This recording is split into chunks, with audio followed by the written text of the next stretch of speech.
인데요. 침례자 요한처럼 철저한 소명의식을 갖고 빛이신 그리스도를 증언할 사명이 우리에게 주어져 있습니다라는 이런 제목을 가지고 말씀을 선포할 텐데, 그 다음 사진 한번 보십시오. 화면 한번 보십시오.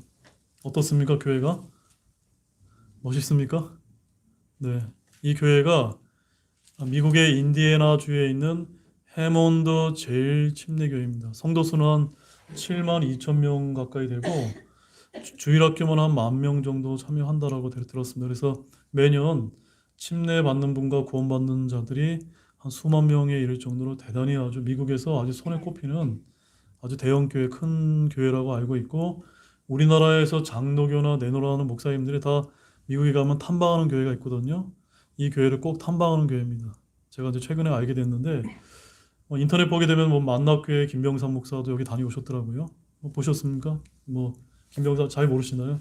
김병삼 목사라고 하면 TV에 많이 나오는 장로교 목사님으로 알고 있는데, 그 목사님 인터넷 보니까 이 교회 다녀오셨다고 하더라고요. 그만큼 굉장히 유명한 교회인데, 이 제일침례교회가 원래 이 교회에 다니시던 분과 이 교회 신학교를 졸업하신 분이 우리 교회를 처음으로 세우신 분입니다. 그거 여러분들에게 좀 소개해드리려고 말씀을 드린 거예요. 그래서 지금 우리나라에서 이게 침례교회가 작지만 미국에서는 어마어마하게 큰 교회들이 많고, 지금 이제 현재 20년 전에 우리 교회 다녔던 한 지체 멤버도 이 교회에 지금 현재 가 있습니다. 그래서 얼마 전에 저하고 이제 통화도 해서 제가 목사 됐다고 하니까 너무 놀라고 반가워서 뭐 선물도 보내주시고 그러시더라고요. 아무튼 지금 그런 교회라는 거 여러분께 잠깐 말씀을 드리고, 여러분 이제 잠깐 보십시오. 우리 교회 이름이 뭡니까? 진해 등대 침례교회죠. 영어로는 진해 라이트하우스 베프티스트 철치입니다. 여기서 여러분이 관심을 가져야 될 것은 교회 이름이 베프티스트 철치입니다. 여러분 이제 침례라는 용어가 원래 영어로 어떻게 불리냐면, 여기 마태복음 3장 7절 말씀에 가보면 침례가 뭐라고 쓰여 있습니까? 베프티즘입니다. 베프티즘. 그러면 우리 교회 이름을 뭐라고 붙여야 되는 게 정확한 겁니까? 라이트하우스 베프티즘 철치라고 붙여야 돼요. 근데 왜 베프티스트죠? 전 세계에 있는 모든 교회가 베프티스트 철치라고 이제 붙입니다. 그런데 신기한 거는 성경에 보게 되면은 침례라고 하는 단어보다 침례자, 베프티스트라는 용어가 제일 먼저 나옵니다. 그래서 침례자 요한이라고 불릴 때 이 베프티스트라는 단어가 성경에 처음으로 이제 쓰였다는 거 굉장히 흥미롭습니다. 다음 장 보시면요.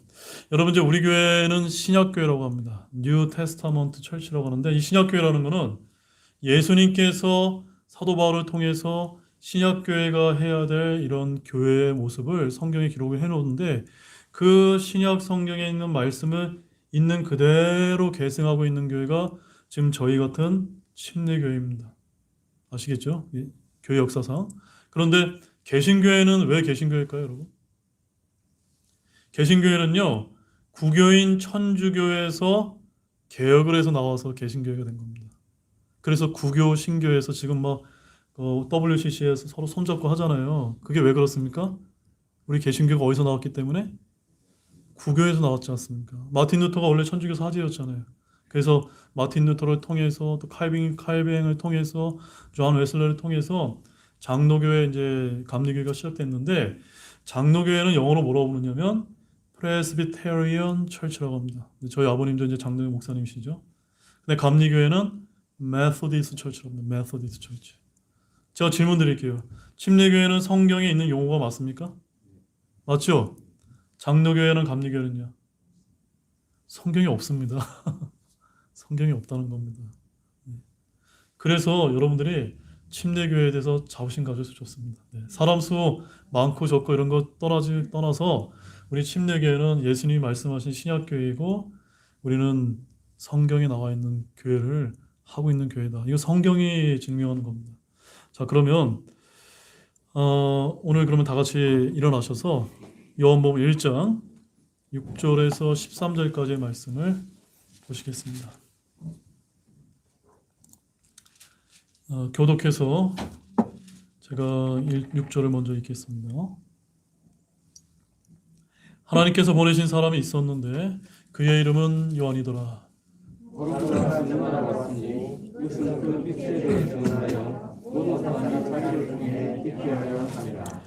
그는 그 빛이 아니요 그 빛에 대하여 증언하도록 보내어진 자더라. 그 빛은 참 빛으로 세상에 들어온 모든 사람을 비추느니라. 그분께서 세상에 계셨으며 세상이 그분에 의해 만들어졌으되 세상이 그분을 알지 못하였고 그분께서 자기 백성에게 오심에 그분의 백성이 그분을 받아들이지 아니하였으나 그분을 받아들인 자들 곧 그분의 이름을 믿는 자들에게는 다 하나님의 아들이 되는 권능을 그분께서 주셨으니 이들은 내 뜻으로나 육신의 뜻으로나 사람의 뜻으로 나지 아니하고 오직 하나님께서 태어난 자들이니라. 제가 뭐 좀 실수했나요? 제가 잘못 읽었나 보네요. 네, 잠시 기도하고 그러면 하나님의 말씀을 전하도록 하겠습니다. 하나님 아버지 정말 감사를 드립니다. 참 하나님께서 우리 주 예수 그리스도를 이 땅에 보내셔서 우리를 구원받게 하시고 하나님의 자녀 삼아주며 너무나 감사를 드립니다.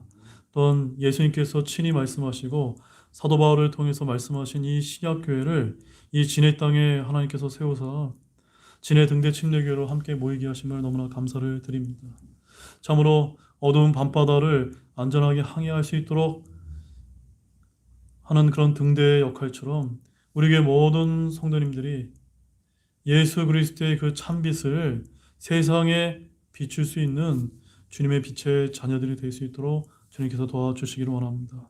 특별히 오늘은 침례자 요한이 누구인지, 침례자 요한이 어떠한 소명의식을 가졌는지, 또 침례자 요한이 어떤 사명을 가지고 보내어진 자임을 우리가 말씀을 통해서 배움으로써 오늘날을 살아가는 저와 여러분이 어떻게 이 침례자 요한처럼 살아가야 될지를 배우는 귀한 시간이 될 수 있도록 도와주시기 원합니다. 참으로 감사를 드리며 이 모든 말씀 예수님의 이름으로 기도하였습니다. 아멘. 네, 자리에 앉으십시오. 저는 오늘 침례자 요한처럼 철저한 소명 의식을 갖고 빛이신 그리스도를 증언할 사명이 우리에게 주어져 있습니다라는 제목으로 하나님의 말씀을 전하고자 합니다. 사랑하는 여러분, 오늘 본문인 요한복음의 기록자는 사도 요한입니다. 근데 요한복음 1장 1절에서 5절에는 예수님께서 영원하신 말씀 하나님이심을 강조하며 시작을 했고 그 예수님을 증언하도록 앞서 보냄을 받았던 침례자 요한의 증언 내용이 6절부터 이어지고 있습니다. 이처럼 사도 요한과 침례자 요한은 흥미롭게도 이름이 똑같습니다. 사도 요한은 예수님의 신성, 즉 하나님 되심을 강조하기 위해 기록한 이 요한복음 소도에서 왜 침례자 요한을 언급을 하고 있던 것일까요? 과연 침례자 요한은 누구이며 그는 어떤 소명의식을 가지고 있고 또한 그의 사명이 무엇인지를 오늘 말씀에 잘 담겨져 있다고 믿습니다.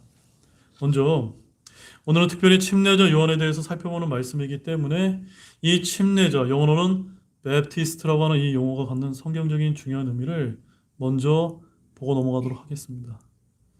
여러분들이 다 아시다시피 우리 교회 이름은 진해 등대 침례교회라고 해서 침례교회라고 부릅니다.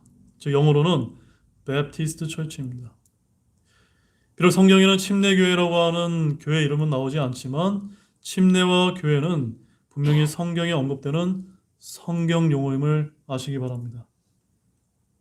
예를 들어서 장로교회는 프레스비테리언 철치라고 부르고 감리교회는 메소디스트 철치라고 부르는데 이렇게 여러 개신교회의 대표적인 이름들이 있지만 그 어디에도 성경에 그런 용어들은 나오지 않습니다.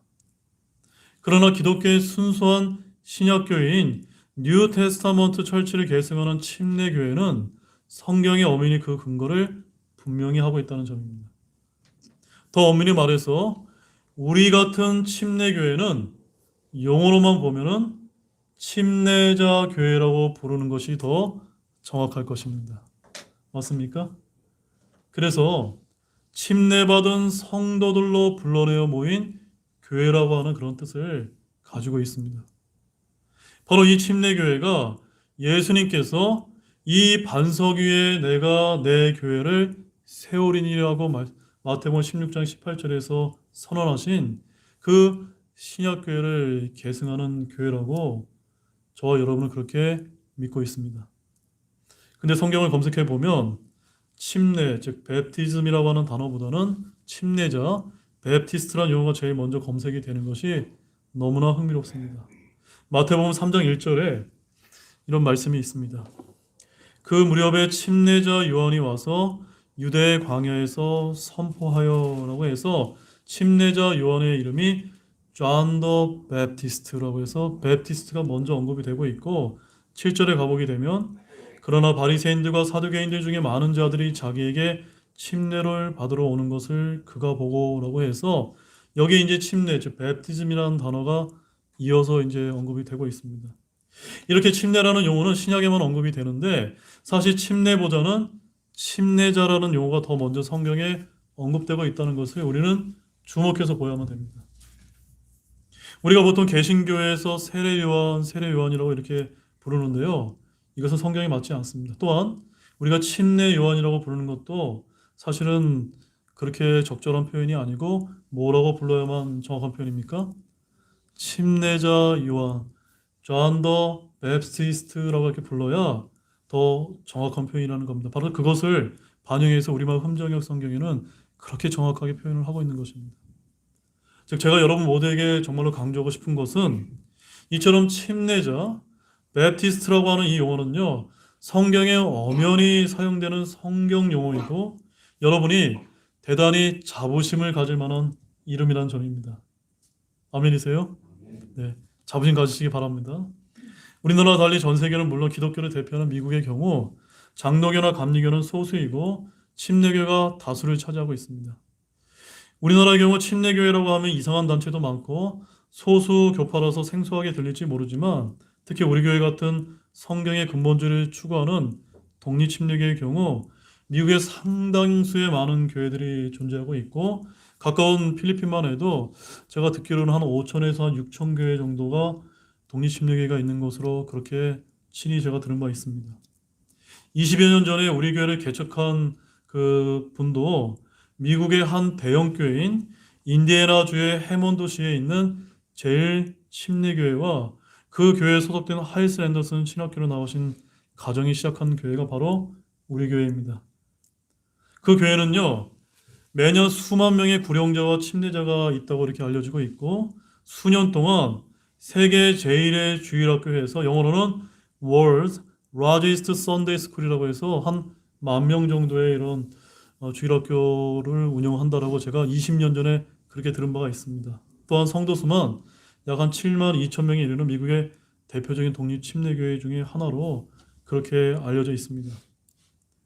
물론 교회의 규모나 크기가 꼭 다 좋다는 것은 아니지만 우리나라 사람들은 교회가 크면 하도 정통이라는 의식을 많이 가지고 있기 때문에 여러분이 침례교회, 특히 독립 침례교회에 대해서 자부심을 가져도 좋다는 말씀을 제가 드리는 차원에서 먼저 간략하게 소개를 드린 것입니다.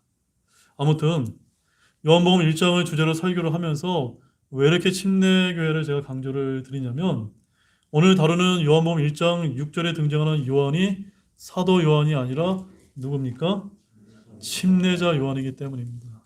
John the Baptist, 침례자 요한이기 때문입니다. 이처럼 영원한 말씀 하나님 주셨던 예수님의 신성을 언급한 1장 1절에서 3절에 이어서 6절 이하로 그 침례자 요한의 증언 부분이 언급이 되고 있다는 이 사실은 예수님의 공생의 사역에 있어서 침례자 요한의 사역이 매우 중요했음을 저와 여러분들에게 시사하고 있는 것입니다. 비록 여기 요한복음은 마태복음과 달리 침례자 요한이라고 하는 그런 용어를 쓰지는 않았지만 그는 마태복음 3장 3절과 오늘 본문 23절 말씀에 의하면 주의 길을 예비하라고 단지 광야에서 외치는 자로서의 사명을 위해서 하나님께서 보내신 자였다라고 아주 간략하게 소개를 하고 있습니다.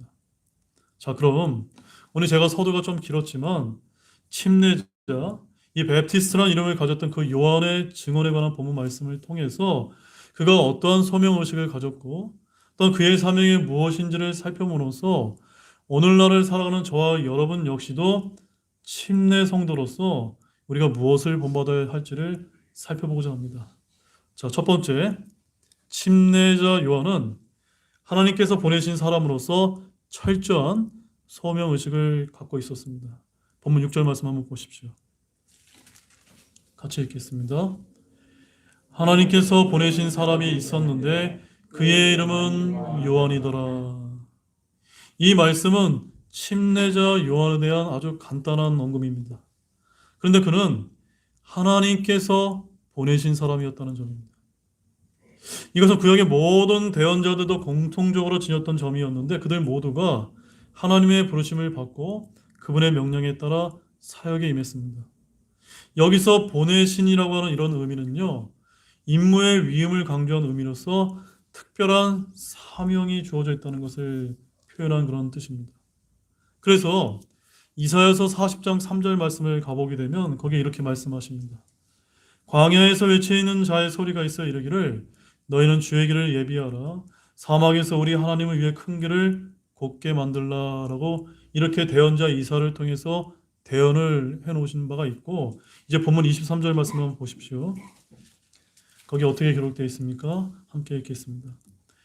그가 이르되 나는 대언자 이사야가 말한 것 같이 주의 길을 곧게 하라 하고 광야에서 외치는 자의 소리로다 하니라. 즉 이 말씀은 침례자 요한이 특별한 임무를 부여받고 일한 사람으로서 그의 임무는 구약에 이미 대언이 되어 있었다는 사실입니다. 그는 주 예수님께서 오시기 전에 그분의 길을 예비하고 그분의 행로들을 곧게 하는 사명을 갖고 있었다고 하는 그런 말씀이 되는 것입니다. 그런데 이 침례자 요한은 사실 이스라엘이 기다리고 있던 바로 엘리야였기도 했습니다. 그래서 말라기 4장 5절 말씀에 의하면 엘리야는 7년 환란기 중반에 등장할 두 증인 중에 한 사람이 될 것이라고 성경은 대언하고 있습니다. 그러나 침례자 요한 역시도 엘리야의 영과 권능으로 와서 이스라엘 백성들에게 회개를 선포함으로써 예수님이 오시기 전에 앞서 주의 길을 예비하는 자이자 광야에서 외치는 자였다고 성경은 가르쳐주고 있습니다. 자, 우리 누가복음 1장 17절 말씀을 보시겠습니다. 누가복음 1장 17절 말씀입니다.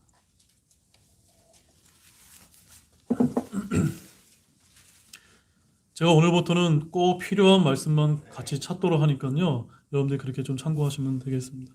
누가복음 1장 17절 말씀 함께 읽어보겠습니다.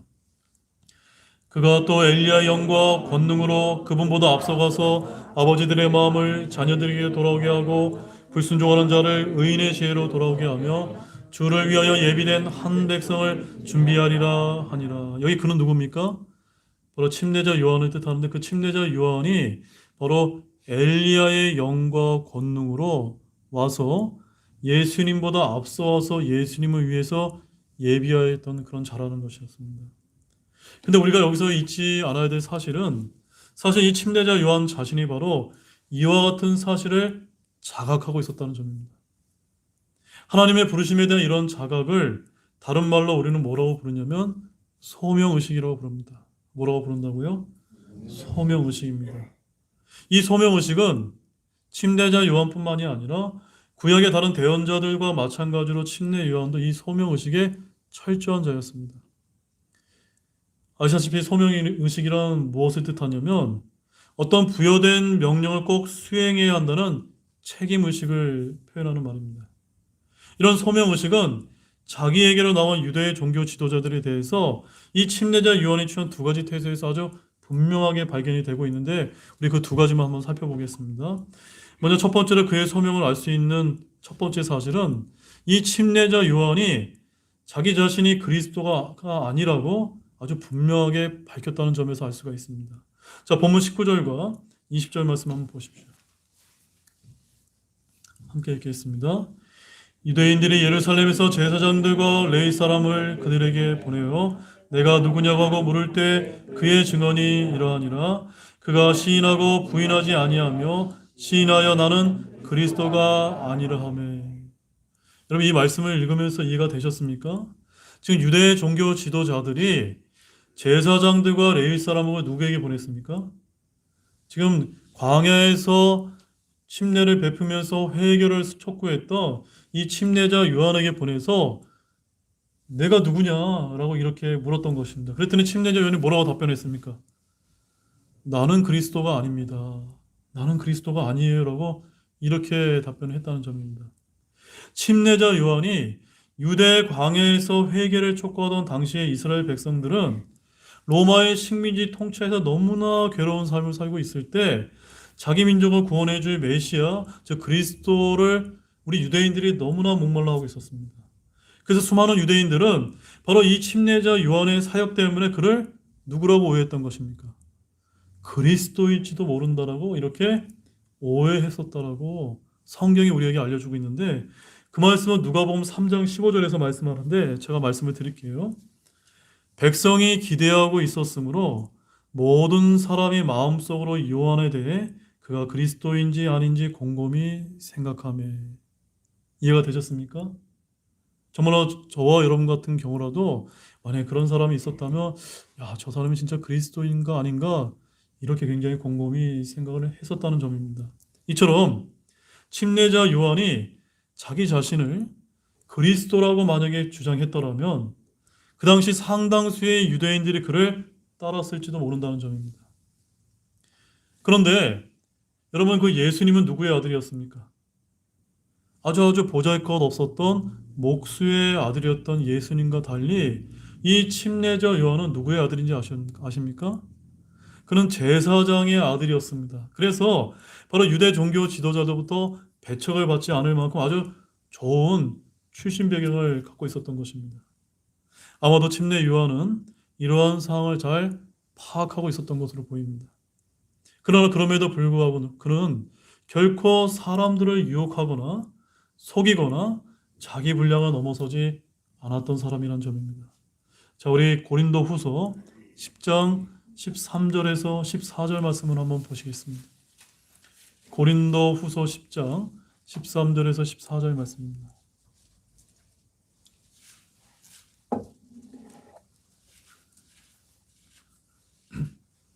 고린도 후서 10장 13절에서 14절 말씀입니다. 매우 중요한 말씀입니다. 같이 한 목소리로 읽어보겠습니다. 그러나 우리는 우리의 분량밖의 것들을 자랑하려 하지 아니하고 오직 하나님께서 우리에게 나눠주신 규칙의 분량에 따라 자랑하려 하노니 곧 너희에게까지 다다른 분량이라. 우리는 마치 너희에게 다다르지 아니한 것 같이 우리의 분량을 넘어 뻗어나가지 아니하노니 우리는 그리스도의 복음을 선포하는 가운데 너희에게도 이르렀느니라. 자, 이 말씀이면 바로 이것입니다. 이처럼 우리는 이 세상에서 어떠한 높은 지위에 있든지 또 사람들이 어떻게 생각하든지 분량밖의 것들을 자랑해서는 될까요, 안 될까요? 안 된다는 것을 조심하시기 바랍니다. 누구든지 하나님께서 명령하신 말씀의 경계를 넘어서는 말과 행동은 자신과 자신이 속한 교회와 공동체에 좋지 못한 영향을 끼친다는 사실을 잊어서는 안 됩니다. 우리는 언제든지 자신이 죄인이었으며 하나님의 긍휼로 구원의 은혜를 누리게 되었음을 깨닫고 겸손하게 처신을 해야 됩니다. 우리 모두에게는 하나님께서 주신 믿음의 분량이 있으므로 그것 안에서 자랑을 해야지 그것을 넘어서 자랑하는 것은 곤란합니다. 특히 우리에게 나눠주신 믿음의 분량에 따라 우리는 오직 예수 그리스도의 복음을 선포하고 신약교회의 정체성과 성경 신자로서의 바른 진리를 전해야 될 귀한 사명이 주어져 있다는 것을 반드시 기억해야 합니다. 그러나 우리가 은혜로 깨닫게 된 이 바른 말씀과 바른 교리로 인해 결코 교만해서도 안 된다는 것을 잊지 마시기 바랍니다. 지금 무슨 말씀이냐면 지금 저희들에게 킹제임스 성경이 있잖아요. 그 다음에 킹제임스 성경을 통해서 바른 말씀과 바른 교리와 또 우리가 신약교회의 정체성 등 이런 진리를 많이 깨달았다고 해서 이것은 하나님께서 우리에게 은혜로 알려주신 거지 이것을 결코 자랑해서는 안 된다는 겁니다. 교만해서는 안 된다는 점입니다. 아무튼 침례자 요한은 자신의 신분을 그리스도로 위장했다 하더라도 당시에 이를 의심할 자들은 전혀 없었을 것입니다. 그러나 그는 결코 그렇게 하지 않았습니다. 그는 본문 19절과 20절 말씀을 다시 보면 침례자 요한은 19절에서 내가 누구냐라고 묻는 이 제사장들과 레위 사람들에게 뭐라고 밝혔습니까? 나는 그리스도가 아닙니다. 저는 그리스도가 아니에요. 제 뒤에 오실 분입니다. 라고 이렇게 선언했던 자였다는 점입니다. 사랑하는 여러분,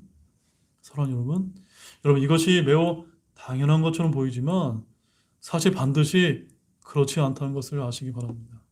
모든 사람의 내면에는 무엇인지 아십니까? 우리 모든 사람의 내면에는 명예욕과 자기 자신을 사랑하는 자기애가 있다는 사실입니다. 바로 자기를 높이고자 하는 욕구가 있다는 점입니다. 하나님처럼 되려던 루시퍼의 욕망이 우리의 죄성의 내면에 항상 도사리고 있어서 어떤 틈과 기회만 주어지면 언제든지 고개를 들게 되었다는 점입니다. 근데 이 점은 침례자 요한도 예외가 아닙니다. 그럼에도 불구하고 그는 이러한 유혹을 극복하고 자기 믿음의 분량에 신실하였던 자였습니다. 이것이 그의 위대한 점이고 저와 여러분이 본받아야 될 점이라고 그렇게 믿습니다. 요한복음 3장 30절에 이런 말씀이 있습니다. 그분은 반드시 흥하여야 하되 나는 반드시 쇠하여야 하리라. 한번 따라해 보시겠습니까? 그분은 반드시 흥하여야 하되 나는 반드시 쇠하여야 하리라. 그분은 누구고 나는 누굽니까? 그분은 예수님이고 나는 침례자 요한이었습니다. 이처럼 침례자 요한은 자기 믿음의 분량에 신실하였을 뿐만이 아니라 그의 삶의 목표는 항상 예수 그리스도께서는 반드시 흥하여야 되고 자기 자신은 반드시 쇠어야 한다는 자로서의 그런 보내어진 사명에 신실하였던 자였다는 것을 우리가 잊어서는 안 됩니다. 이처럼 그는 분명하게 자신은 그리스도가 아니며 단지 광야에서 외치는 자의 소리라고 자신의 정체를 분명하게 밝혔고 이것은 그가 자신의 소명에 대해 확고한 의식을 가지고 있었기 때문이었습니다. 따라서 예나 지금이나 이런 소명의식이 철저한 신자들은 믿음의 분량 밖의 것들을 자랑하지 않고 그 나누어진 믿음의 분량에 따라 맑은 정신으로 생각을 했다는 사실을 기억하시기 바랍니다. 우리 로마서 12장 3절 말씀 한번 보십시오. 로마서 12장 3절 말씀입니다.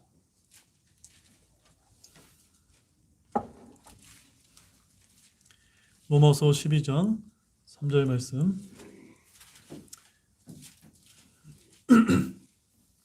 자, 다 로마서 12장 찾은 줄 알고 그럼 다 같이 읽어보겠습니다. 내게 주신 은혜를 힘입어 너희 가운데 있는 각 사람에게 내가 말하노니 각 사람은 자기가 마땅히 생각할 것보다 더 높이 자기에 대하여 생각하지 말고 하나님께서 각 사람에게 믿음의 분량을 나누어 주신 대로 맑은 정신으로 생각하라. 그러니까 저와 여러분에게도 하나님께서 지금 나누어 주신 은혜로 나누어 주신 믿음의 분량이 있을 줄로 믿습니다. 아멘이시죠? 근데 그것 이상으로 생각하게 되면 어떤 사람인 겁니까? 정신이 맑지 않다는 점입니다. 그래서 우리는 항상 우리 자신을 높이지 않도록 하나님께서 내게 주신 이 믿음의 분량을 하나님 정말 감사합니다. 하나님의 은혜로 제가 이렇게 되었으니 늘 겸손하게 맑은 정신으로 살아가는 그런 성경신자가 되시길 바라겠습니다.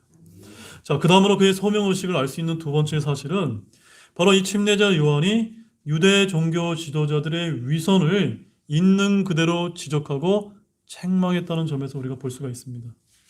바로 유대 종교 지도자들은 사실 침례자 요한의 행동 여하에 따라 그에게 도움을 줄 수도 있었고 또 그에게 해를 입힐 수도 있었던 아주 그런 높은 위치에 있었던 사람들입니다. 하지만 그는 그런 사실에도 불구하고 전혀 주저하지 않고 유대 종교자들의 위선과 잘못을 책망했다는 점입니다. 우리 마태복음 3장 7절에서 9절 말씀 한번 보십시오. 마태복음 3장 7절에서 9절 말씀을 보게 되면 제가 한번 읽어드리겠습니다. 그러나 바리새인들과 사두개인들 중에 많은 자들이 자기에게 침례를 받으러 오는 것을 그가 보고 그들에게 이르되 오 독사들의 세대야 누가 너희에게 경고하여 다가오는 진노를 피하게 하더냐 그러므로 회개에 합당한 열매를 맺고 너희 속으로 우리에게는 아브라함이 우리 아버지로 있다 하고 말할 생각을 하지 말라. 여러분들이 바리새인들과 사두개인이라고 생각해 보십시오.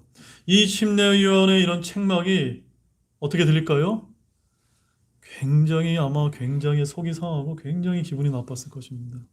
그럼에도 불구하고 이 침례자 요한은요, 그의 사명에 철저했던 자기 때문에 성경에 맞지 않은 그런 자들을 회개하라고 이렇게 책망했다는 점입니다. 또한 침례자 요한은 심지어 유대 헤롯 왕 역시도 불의에 대해서도 거침없이 책망했던 자였고 결국 그 일 때문에 목이 베어서 처형을 당하게 되는 그런 사람이었습니다. 그래서 마태복음 14장 3절과 4절과 10절에 이런 말씀이 있습니다.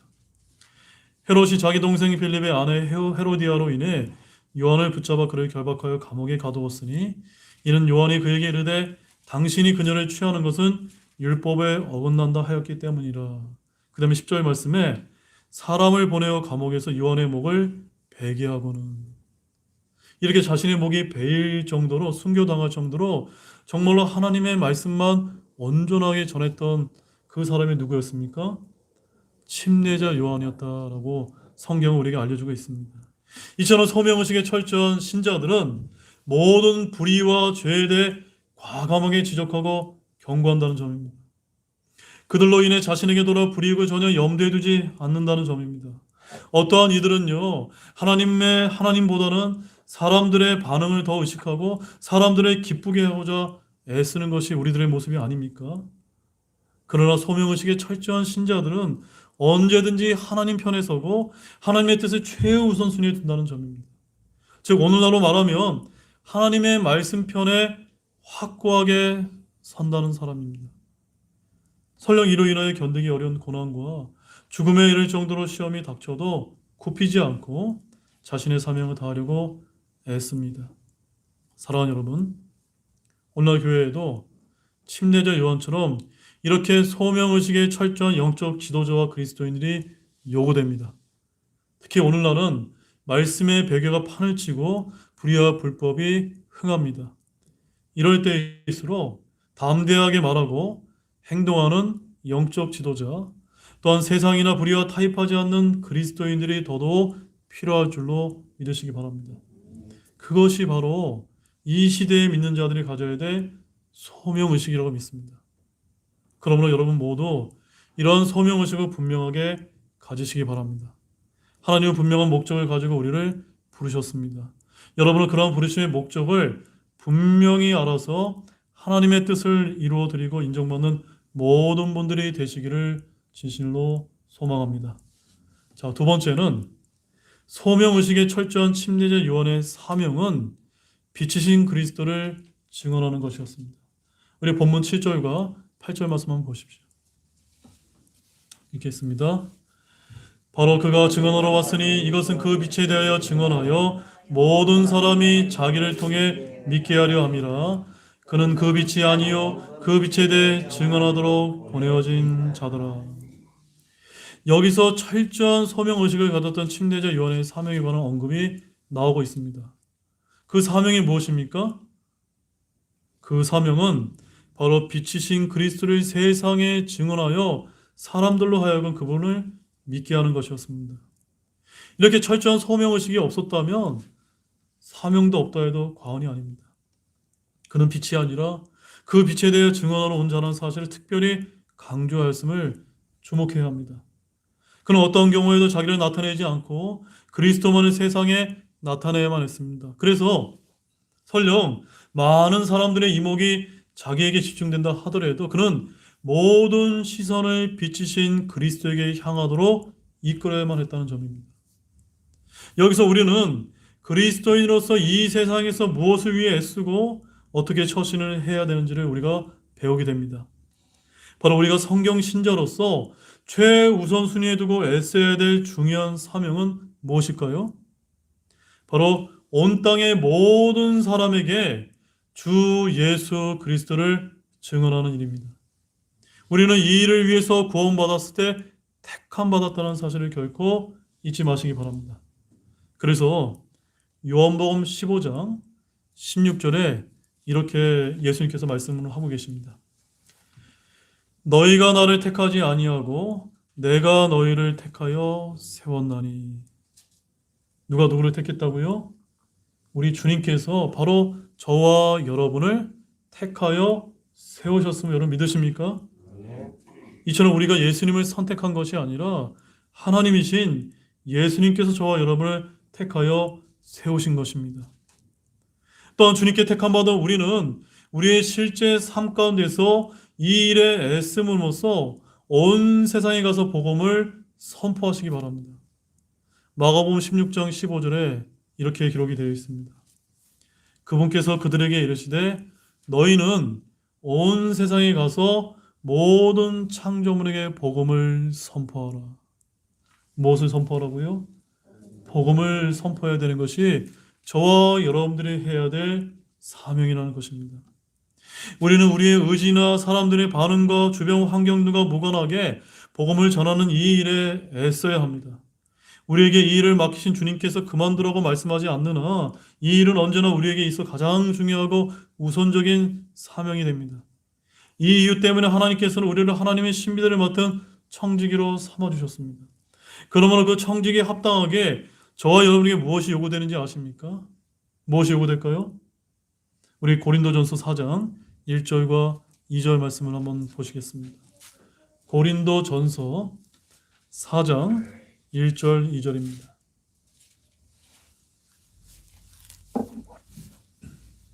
고린도전서 4장 1절 2절 같이 읽겠습니다.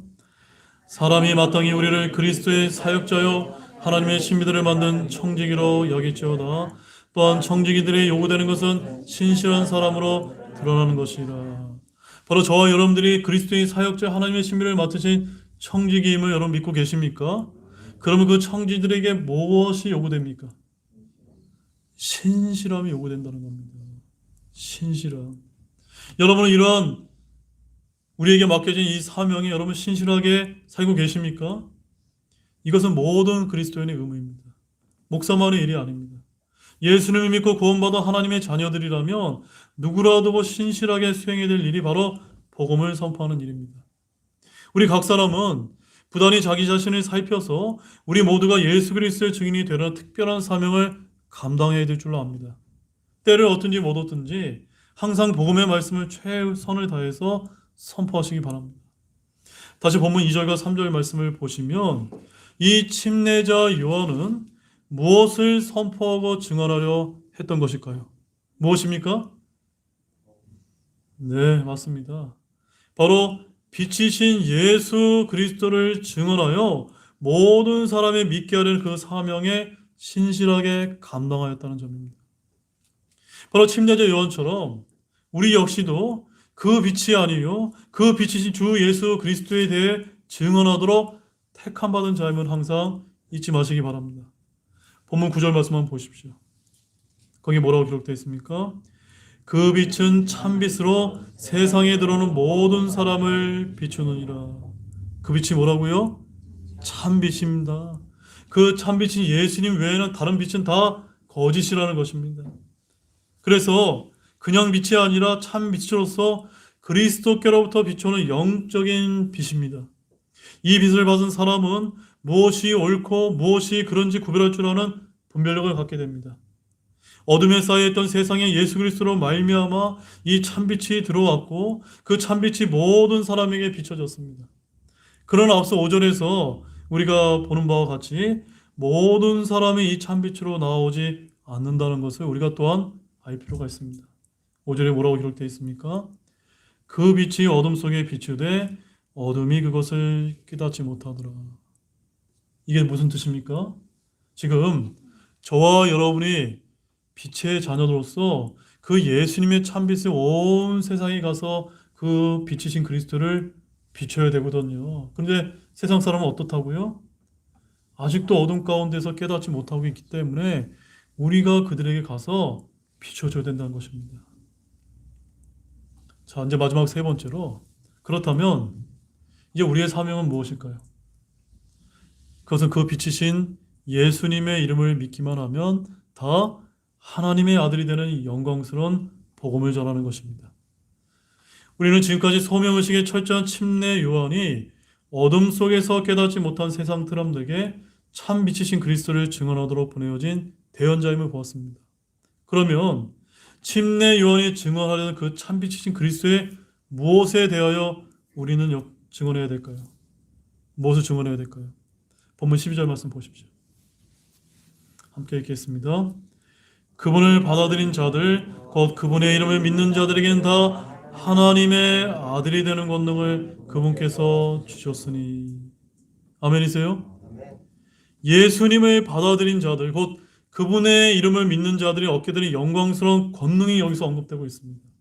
그것은 다 하나님의 아들이 되는 권능입니다. 즉 우리는 그 빛이신 예수님의 이름을 믿기만 하면 다른 사람이 아니라 무엇이 되는 겁니까? 하나님의 아들이 권능이 되는데 이것을 전해야 될 사명이 지금 저와 여러분에게 있다는 것입니다. 여기서 그분을 받아들인 자들이란 예수님의 이름을 믿는 자들임을 알려주고 있습니다. 즉 입으로만 예수님을 믿습니다, 믿습니다라고 하는 것이 아니라 입으로 시인하여 마음속으로 믿고 예수님을 받아들이는 것을 뜻합니다. 로마서 10장 9절 말씀에 이렇게 말씀합니다. 내가 만일 내 입으로 주 예수님을 시인하고 하나님께서 그분을 죽은 자들로부터 살리신 것을 내 마음속으로 믿으면 구원을 받으리니. 어떻게 구원받습니까? 주 예수님을 마음속으로부터 믿어 입으로 시인할 때 구원을 받게 된다고 말씀합니다. 그런데 구원만 받는 것이 아니라 저와 여러분이 하나님의 아들이 된다는 점입니다.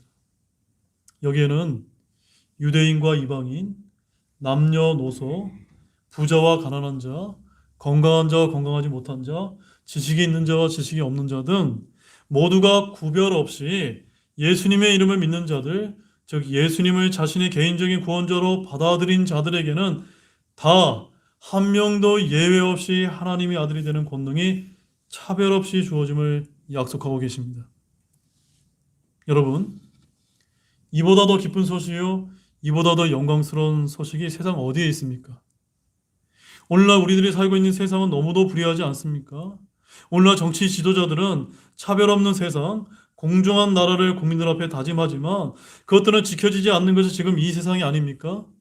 그런데 그 말씀 하나님이었던 분이 육신이 되어 이 세상에 오셔서 우리의 죄들로 인해 십자가에서 죽으시고 부활하심을 믿기만 하면 모두 다 하늘나라의 백성이 되는 정도가 아니라 온 우주 만물을 창조하시고 주관하시는 하나님이 아들이 되는 권능을 주신다는 사실입니다.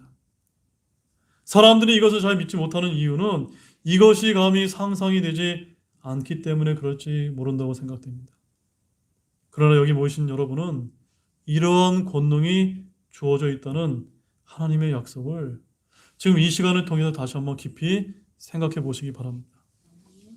우리가 이것을 깊이 생각해 본다면 우리를 부르사 우리에게 맡겨진 사명이 무엇이고 우리가 어떤 소명의식을 가지고 이 세상을 살아가야 될지가 분명해질 수밖에 없습니다.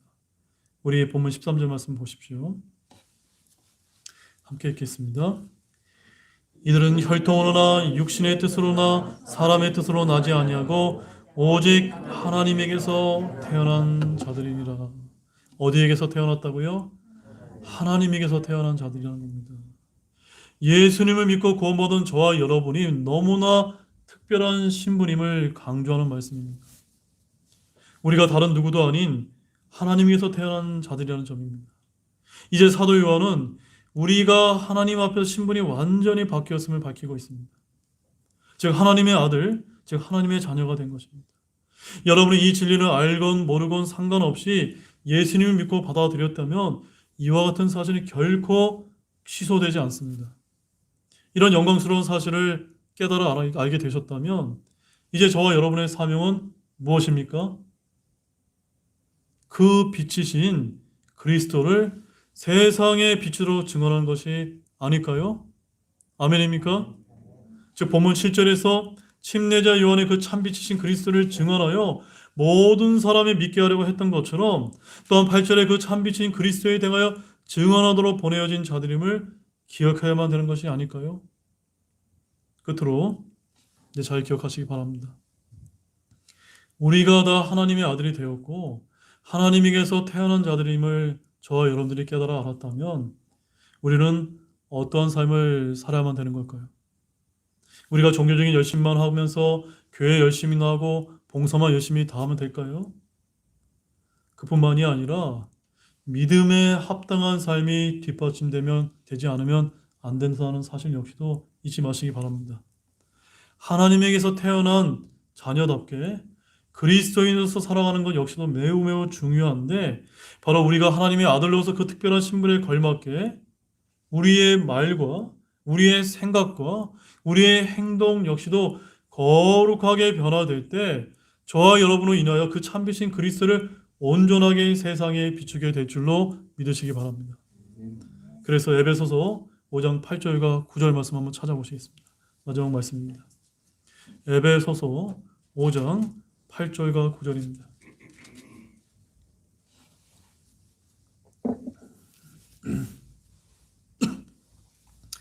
에베소서 5장 8절 9절 함께 읽어보겠습니다.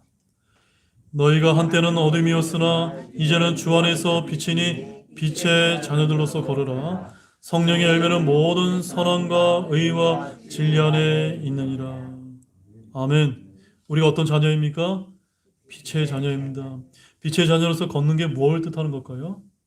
바로 우리가 성령의 열매를 맺는 이런 성령 충만한 삶을 통해서 우리 안에서 선함이 나와야 되고, 우리 안에서 의가 나와야 되고, 우리 안에서 진리가 드러나는 이런 거룩한 삶으로 변화되어 빛의 자녀로서 세상에서 그 참빛이신 예수님을 비춰야 되는 것입니다. 이제 결론을 맺겠습니다.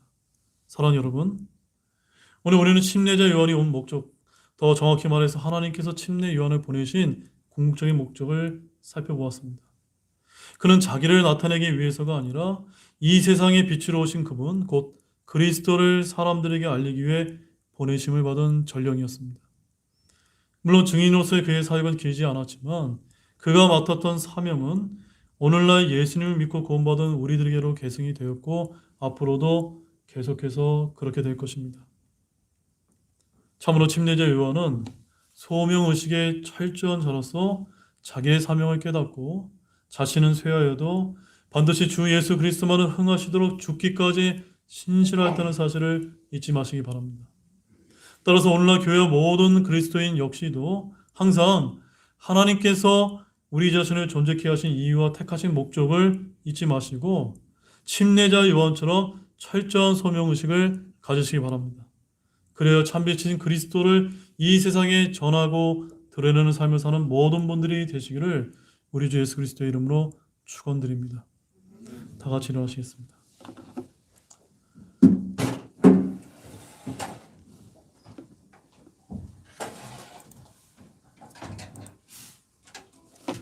우리 다 같이 일어나셔서 기도하는 시간을 갖도록 하겠습니다. 우리가 침례자 요한처럼 어떤 소명의식을 가져야 되고 우리에게 어떤 사명이 주어져 있는지를 오늘 말씀을 통해 살펴보았습니다. 오늘 이 시간을 통해서 우리 자신을 한번 돌이켜보면서 우리가 어떤 삶을 살아야 되는지를 다시 한번 결단하는 그런 귀한 시간이 되기를 바랍니다. 기도하시겠습니다.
네, 초청 청선 잠시 부르기 앞서서 다음 주 주일 예배는 오전 11시 예배밖에 없는 거 아시죠?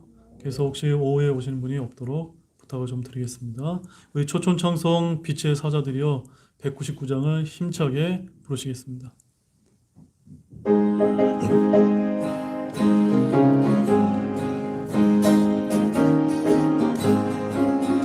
빛의 사자들이여 어서 가서 어둠을 물리치고 주의 진리 모르는 백성에게 복음의 빛 비춰라. 빛의 사자들이여 복음의 빛비춰라. 괴로워하는 밤 밝게 비춰라. 빛의 사자들이여 선한 일들 위하여 힘을 내라. 주 함께 하시겠네. 주의 넓은 사랑을 전파하며 복음의 빛 비춰라. 빛의 사자들이여 복음의 빛 비춰라. 죄로운 밤 밝게 비춰라. 빛의 사자들이여 주님 부탁하신 말 순종하여 이 진리 전파하라. 산과 바다 건너가 힘을 다해 복음의 빛 비춰라. 빛의 사자들이여 복음의 빛 비춰라.